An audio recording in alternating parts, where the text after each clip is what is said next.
Hello. Welcome to another episode of the Meter Cute interviews here on Meter and Mayhem. Today, I'll be chatting with David Kirby, who's published way too many books to list here, but I want to let you know about one of them, which is called Little Richard, The Birth of Rock and Roll, which is described by the Times Literary Supplement as a hymn of praise to the emancipatory power of nonsense. He also has a new one out from LSU Press, and it's called The Winter Dance Party, Poems 1983 to 2023. He's going to give us a little taste of that later. In 2016, Kirby received a Lifetime Achievement Award from Florida Humanities, which called him a literary treasure of our state. He's also the Robert O. Lawton Distinguished Professor of English at Florida State University. And if you follow this channel, you know that that's where I did my doctoral work. And Kirby was the chair of my dissertation committee. So it's an exciting pleasure to have him on the show with me today. Are you interested to find out more about his work? Me too. That's a little disingenuous. I'm just saying it because that's sort of my format, right? I always say that, but I already know a lot about Kirby's work. You know what? He can always surprise me. So yeah, I am excited to find out more about his work, even though I already know a lot. I'm sure there's gonna be something new. So let's sit back, relax, and get ready to fall in love. Good afternoon, everybody. Gosh, the world is kind of a mess, isn't it? Maybe you've read the headlines or watched a little TV, but then it's always a mess. But one of our jobs, I think, as writers and thinkers and teachers, is to help people get a handle on it, and that means we need to get a handle on it ourselves. So, I have a poem here that's it's really about gratitude. It's called "It Just Keeps Getting Better." I'm grateful for coffee, naps, red wine, true crime books, oysters, for escalators, because when they break, they become stairs, for fruit, long walks, yoga.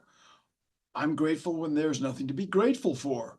Scientists say when there's nothing to be grateful for, you should look for something, anything. Did you know that the search for gratitude produces serotonin, the neurotransmitter that maintains mood balance and prevents depression? Scientists say you don't even have to find anything, you just have to search. Right now, I'm grateful for those stupid birds squawking outside my window. I'm grateful for grates, which keep me from falling into drains, sewers, and manholes. I'm grateful for graters, which keep me from eating a whole block of cheese at one time.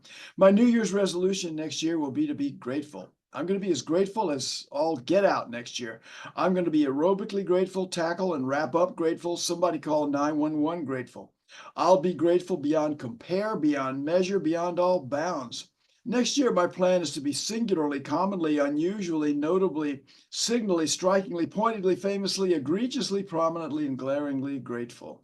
I will be grateful for dissatisfaction, for that blessed unrest that makes me feel more alive than anything else.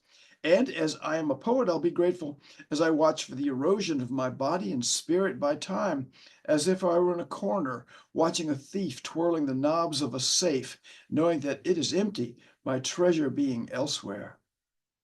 I am grateful for babies, for while others may turn away from me, babies are prepared to smile at anything, even roughly, in human form.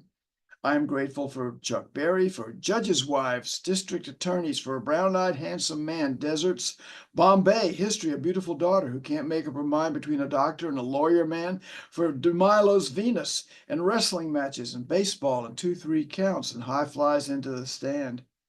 I am grateful when those I love leave town, and even more grateful when they die, and think how lucky I am to have something that makes saying goodbye so hard. I am grateful for tears, for they are rain upon the blinding dust of earth. I like the way people say sherbet instead of sherbet, and I like as well sorbet, the word from which both are derived, though not as much as I like sherbet and sherbet. I like mispronunciations of every kind, including the word mispronunciation. I like phrases like pick me up, which is something to brighten your day or give you an energy boost, especially useful when you can't spare time for a lunch break during a long work session. Also, chemical mood enhancers such as alcoholic beverages. Let's go for coffee. I sure could use a pick-me-up. I like expressions for déclassé or outmoded structures, dive bar, motor lodge, gas station trading post, abandoned amusement park. I like collective nouns, a smack of goldfish, a ostentation of peacocks, an incredulity of cockles, an alt command control shift of techies, a rave of DJs, a hedge of investment bankers, a ring of opera goers, a pan of critics. I like expressions that mean something other than what they seem to, like finger sandwiches and baby oil. If corn oil is made of corn and olive oil is made of olives, what is baby oil made of? I'm grateful for arias and languages I cannot understand, for I figure the singers are singing about something so beautiful it can't be expressed in my language. And that makes my heart hurt. I'm grateful for epiphanies because they are always just below the surface, waiting for the right conditions to reveal them. I'm grateful for stories to my friend who said he was sitting next to a nun on a plane who says she's nervous because she'd never flown before. So he says he always finds that a couple of scotches calm his nerves. So the nun orders a scotch, but then the plane encounters some turbulence and the frightened nun grabs my friend's hand and orders another scotch. And for the rest of the flight, anybody who uses the forward restroom comes out to see my friend holding hands with a nun who's throwing down drinks like there's no tomorrow. I'm grateful to Alan Gerganis, who said stories only happen to people who can tell them. I am grateful to Ernest Shackleton because when the Endurance became trapped in Antarctic pack ice, he orders his men to take no more than 2 pounds of personal items each as they abandon ship, though he makes exceptions for photographer Frank Hurley's photographic plates and crew member Leonard Hussey's banjo.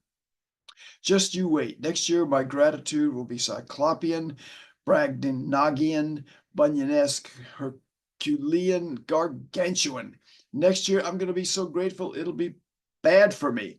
Right now, I'm grateful for a newspaper you can still hold in your hand, for stories like this one that has a Fernandina Beach, Florida dateline and begins, quote, authorities say a man and a woman who were stopped for drunken bicycling in a Florida beach town had sex in a deputy's patrol car before one of them fled naked. Which one, I wonder? When I read this to my wife, she says, that sentence just keeps getting better and better. So that's my gratitude poem. Well, thank you, Kirk. That was I feel very grateful that you read that poem. I loved the journey that it takes us on. Just like all of your work, you start out, you never know where you're going to go, You and you're never always know. glad where And you end up. I never know. And it's so much fun. And you know, I write essays that tell people how to think and what to do and how to behave themselves. But you know, poetry doesn't work like that. If you know what you're doing, it's no fun and it's no good. Huh. Would Yeah. you, is there that's interesting because I think, and you probably, that there are people who would very much sort of disagree with you on that a little bit, I at bet least they in, would. Maybe you know, they're doing their thing. You know, it's like my tree man, my tree surgeon who comes by and lops off limbs every once in a while. He said the other day, he said, I don't like chocolate ice cream, Mr. Kirby, but I understand that they sell a lot of it. So, you know, it's my perspective. I think you know, part of it is a matter of audience. I think of poetry being musical and childlike and appealing, you know, to the little kid in us. As you know, I wrote a book about Little Richard, whose famous song begins with "Wah baba loo baba la bang boo," which doesn't make sense in any language, including English. But I talked to the producer of that song, a man named the late Cosimo Matassa, who ran a little studio in New Orleans, Louisiana, recorded that song back in the 50s. And he said there's a bunch of songs like that. He said there's celebration songs. He said 8-year-olds dance to them, 80-year-olds dance to them. So, you know, my way of doing things is that if I want to make a point and try to get it across to, I don't know, you know, couple 100,000 people, I'll write an op-ed piece for a newspaper, and say, let's do this, and this. But when I write a poem, I just kind of feel like it's the higher childhood, recaptured again. I mean, I go to the New York Times to think about politics, and I go to Plowshares and Parnassus and those other magazines. To feel alive, to feel more alive than I could any other way.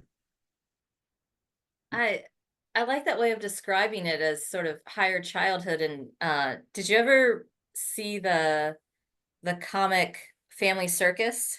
Yeah, yeah. Oh, I love Family Circus. I feel like your poems are like when Billy's running around around town, they kind of show where he's been, or All maybe the Jeffy, places. like, Yeah, yeah. yeah, That your poems can be kind of tracked like that, all the interesting places yeah. that the mind can And, go. and Billy gets home again. I mean, the you didn't ask, but this book came out a couple of years ago. The Knowledge by David Kirby, poems, where poems come from and how to write them. And one, I start out by saying that to me a poem is like a walk. Like my daily walk. I go out the door, I can go left or right, and might see a neighbor, might see nobody, might see a goofy dog, might get chased by a dog, stop to talk to some workmen, maybe go a little farther than I wanted to, or maybe, run out of gas and come back. But I always end up at the same place. So I have both the refreshment of going out and seeing new things and having novelty in my life, but the knowledge that pretty soon I'm going to be back home, back at my desk with a cup of coffee in my hands, working on a poem, I hope. Nice. Um, that makes me wonder, um, who's a poet whose work that you really love? What poet are you in love with? Well, I've had tons of poets that I've been in love with over the years, and if I had to pick a gallery of them, I'd say Keats for lushness, Walt Whitman for scope, uh, Dickinson for inventiveness and intensity. I mean, Dickinson, she's not afraid of anything. She just grabs God by the collar and tells him off. And these are poets too: Buddy Holly, Little Richard, Carl Perkins, those early rock pioneers for sheer excitement. But I'm also when I'm going down the road, there's always somebody I haven't seen yet. Somebody new, and I'm always going to pull over and pick them up. Just the other day, um, I I came across this book. It's by Tomaž Šalamun, who's a Slovenian poet. You probably are completely familiar with Slovenian poetry. Is that right, Jen? Yeah. I Probably I speak have Slovenian. Yeah. yeah, I know more Slovenian music because I follow Eurovision. Um, Oh, okay. but I All have heard right. the name and I feel like I've run across a poem or two. I bet you have. And this is, one of my favorite online magazines. It's actually a print magazine too. Out there is Rattle. The great thing about Rattle, spelled Rattle, is you can go there and sign up, and they'll send you a fresh poem every day, and they're all pretty good.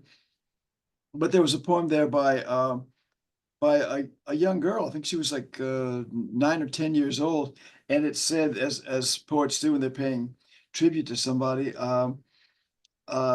This poem is After History by Tomaž Šalamun. And I thought, okay, I'll click that up and find it. And I couldn't find it, so I had to go to Interlibrary Loan and get a book. And when I read the book has the most terrible title in the world. It is, I'll say with my Slovenian accent, The Four Questions of Melancholy. Oh gosh, it sounds just like a prelude to suicide. But the this is the poem. Uh, History right here that the young lady based her poem on. Tomaž Šalamun is a monster. Tomaž Šalamun is a sphere rushing through the air. He lies down in twilight. he swims in twilight. People and I, we both look at him amazed. We wish him well. Maybe he's a comet, and it goes on and on like that. And the he refers to this guy named Tomaž Šalamun, but then he's saying he's on the ground with people, like looking up at this guy. And I thought, oh boy, here we go. That's from what I've said before about novelty and freshness and not knowing what you're doing. He's my new guy, and school's getting ready to start up, so I'm going to be diving into classroom pedagogy and getting to poems when I can. But I'm trying to make a little bit of progress and write a few lines before Monday when things get going. So what I'm doing is working on I like to work on 3 or 4 poems at a time, but I start my day by setting everything up and look at the poems that I want to write, and then I take an injection of Tomaž Šalamun. I read a couple of his poems to kind of get me in the mood and to get my vitamin S, vitamin Šalamun. Yeah, and I don't know who I'm going to be reading next week, but I know I'm going to be reading him for a long time and coming back to him. I love that you say that you read some of his poems to get you in the mood to write, because that's really similar to a process that Annie Finch talks about when trying to get people to write metrically, that you in rhythm by reading in the meter before you go to write. And I've been trying to convince her that it also reading things that are not necessarily metrical, and when you're going to write something that's not necessarily metrical, that the same kind of like theory can apply to it, and you can still sort of suck in that poem. And so it's kind of cool to hear that you do that. Yeah, and it might come down to a 4-letter word, flow. Kim Adnizio says that she teaches her students syntax, because syntax for most people is subject verb object subject verb object, but she'll get them to read Oh Howl by Allen Ginsberg and say, okay, everybody write with with that template in mind. Of course, nobody can adhere exactly to it, and some people are pushier and more aggressive than he is, and others less. But it just shows you a new way to connect things up, to connect all this different parts of speeches up. So yeah, it's a great idea, I think. Cool. Speaking of syntax, you are sort of well known for very long sentences. Yeah. Do you keep them grammatically and mechanics and usage comma wise correct? Do you love the dash or the semicolon, or how do you feel about punctuation? I'm becoming more of a sophomore since I got into the business and started getting older. Let me see if I can show you one here. I really do kind of drill in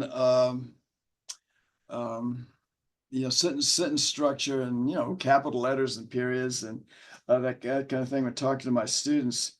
But this is a poem called H-H-U-H question mark, and maybe you can see a little bit of it here. Life with you is a vacation. Life with you is an alpine resort, but we don't have to ski if we don't want to. Life with you is a lake vacation. Oh, look, there's an alligator. Oh, look, the alligator's got Patsy the cat in its jaws. Didn't I tell you we shouldn't bring Patsy? I'm going to stick my hands in the alligator's mouth and pry its jaws apart. There goes Patsy without so much as a backward glance at the me who had saved her. So, the first poem that I read to you there, the I'm getting better poem is just a big block of prose, and the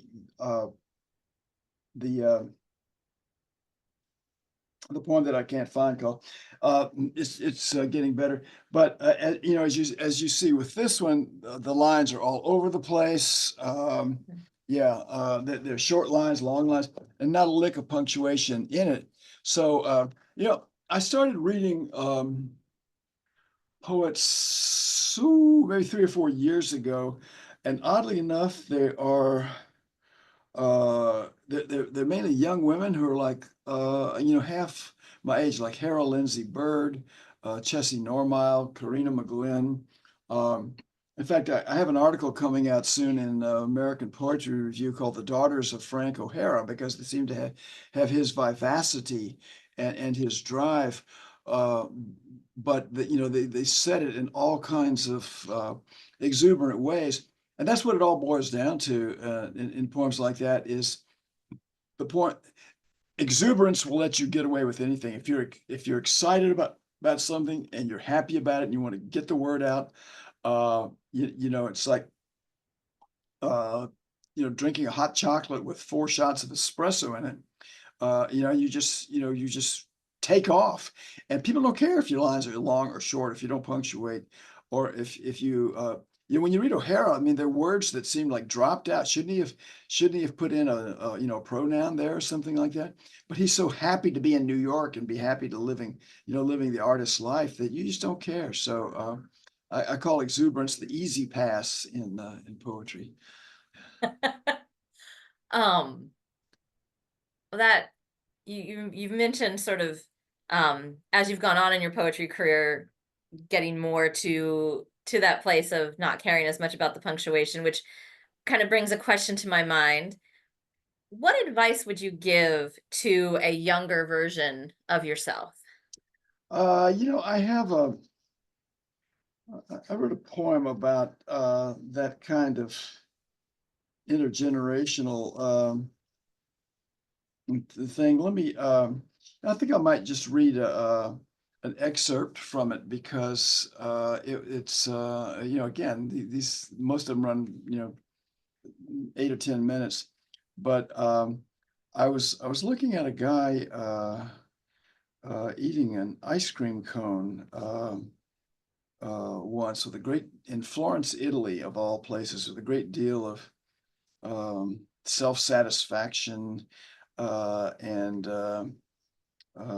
you know, he just seemed like a guy who loved life and knew what to do. So I asked him where I could go for um a great meal. I mean, I obviously knew the city, and thing that not everybody knows about Florence was that my first son, Dr. Will, was born there.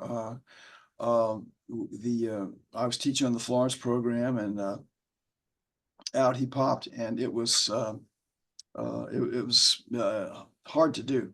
And every time I go back to Florence, um, I go by, it's called the Casa di Cura, which means care house. A lot of Italians are born in designated birth hospitals instead of you know, hospitals where people have you know, diseases and things like that.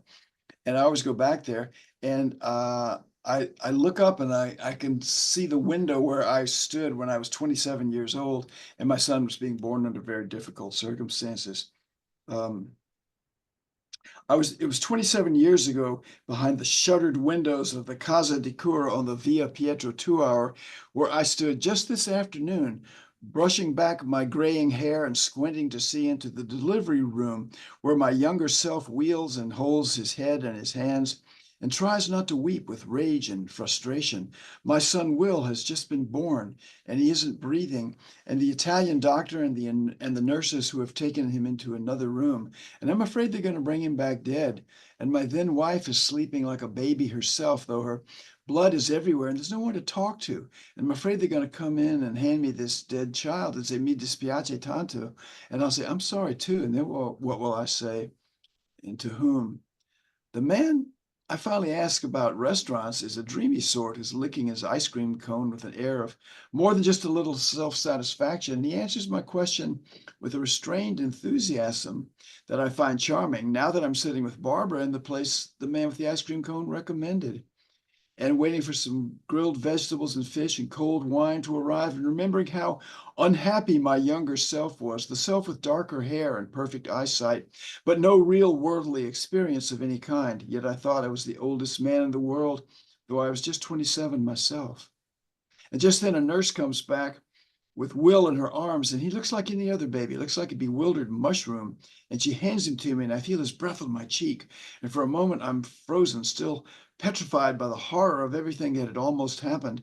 And then suddenly something goes off inside my chest like a nova exploding, and I feel all this love for the infant Will Kirby, this bawling bunch of wrinkled protoplasm. But that was 30 years ago. And now Will is himself a doctor, an American one. He started breathing there in Florence and kept at it and came home in a little sling and not a coffin. And he drank his milk and ate his mashed bananas and went to school and to med school, and is now himself bringing babies back to life. Their father's as crazy with fear as I was that day. How I wish I had walked over and looked back and thrown back the shutters and looked out the window and seen my older self there on the sidewalk, smiling and waving. So yeah, there are two David Kirbys there. One's the 27-year-old who's, escaped this horrible trauma, and then there's the middle-aged guy looking up and it's gonna be okay, son. Don't worry about it. So anyway, yeah, I mentioned that Will went to medical school. If you want to know what advice I would give to a younger person, it's start saving your money earlier and save a lot of it, because I didn't know he was going to go to medical school, and medical school is not like going to barber college. It costs a lot of dough. Yes, that is true. And saving money's not bad advice for any of our younger selves, really. I guess not. No. How does he feel about, because he's kind of a celebrity in his own right. He is. How does he feel about being in some of your poems? Um, I, uh, I, I think he just kind of smiles and says, that's nice, Dad. He was just, gosh, he's 51 years old, but he was just, I can't name it because it's embargoed right now, but he was just on another season of one of these things on another island. So he's got plenty of fame and fortune. He doesn't need me to advance his celebrity. Yeah. He maybe can bring some more people into poetry. You never know. I hope so. I hope so. Yeah. Yeah. Is there advice that you think, not necessarily the 27-year-old Kirby, but any of the younger Kirbys, what advice do you think they'd give to you now? You're heading into your late 70s now, right? Heading into I'm going to begin my 9th decade of life on November 29th. Yeah, so I'm 79 right now. So yeah, a big one's coming up. I don't know that my older self and younger self would have that much to say to each other. When I had the most formative experience I've ever had or will have was when I was 5 years old and caught polio, and it was mild. And you've seen me running up and down stairs and stuff like that, but it's for a year and more, I was looking out the window and watching other kids run around and play and do things. And quick, smart, I said to myself, David, you got to take care of yourself. And I I became an avid exerciser, and to this day, I'm an avid over-exerciser. And I've left a lot of my money at Tallahassee Orthopedic Clinic because I'm trying to do heavy deadlifts and things like that when I should be. But I think my youngest. So anyway, what I mean to say is I kind of started back then just kind of heading down the road at about 35 miles an hour, or I try to. Sometimes you got to speed up and sometimes you got to slow down. But stay active, stay engaged, stay busy. Don't too much. Look for the Goldilocks solution. Not too much, not too little, just right. So the old David and the young David have that in common. But I know that the younger David would say, older David, keep taking those long walks, keep doing your push-ups, and because there's just too much fun to be had, too much life to be lived. I do know people who are actually in their 90s, and most of them can't travel or can't travel very far. So a lot of people are saying to me, travel when you can. So that's something to think of. And Barbara and I love to travel. We've got several medium and long long-term trips planned in the future. But I think the younger fellow would say, it's well, we all know there's nothing better than being at home, but he'd say get out there while you can. And And are there's a lot more poetry out there too. I mean, it's not travel's fun in its own for its own sake, but you can see, those especially that last poem I read was something that an experience I had in Florence, Italy, that I wouldn't have had if I hadn't gone there. right. And are you still teaching in the Florence program during the summers? I am not. No, I taught in Florence 8 times, and there's a magical thing for you poets who are looking at middle age and beyond. You won't believe this, but when you turn 70, you can actually start collecting Social Security. I thought it was a hoax, and that when I turned 70, I get a letter that said, "Sorry, your returns from 1973 are inadequate, and so not only are we not going to give you any money, but we're going to arrest you and charge you with larceny." I don't know what, but on the fourth Wednesday of every month, I get a check. Barbara gets a check. She's well, we never talk about people's ages, but she's collecting a check and she's still teaching. So we're both teaching, our full-time loads and get Social Security, which means not that I loved teaching in Florence, but now I don't have to. We have that extra money to go around. So I like big government, you won't see me wearing a MAGA hat and saying, beware of socialism. I like to see my taxpayers' dollars at work, especially when they're flowing back in my direction. I can see that. It's also nice to see them when they're, helping build the world around us better so that we can Honestly, exist in a better world too. yeah. All that good stuff. Well, thank you so much. It's been a great pleasure to talk with you today. Thank you, An, Kirby. an absolute joy, and thank you for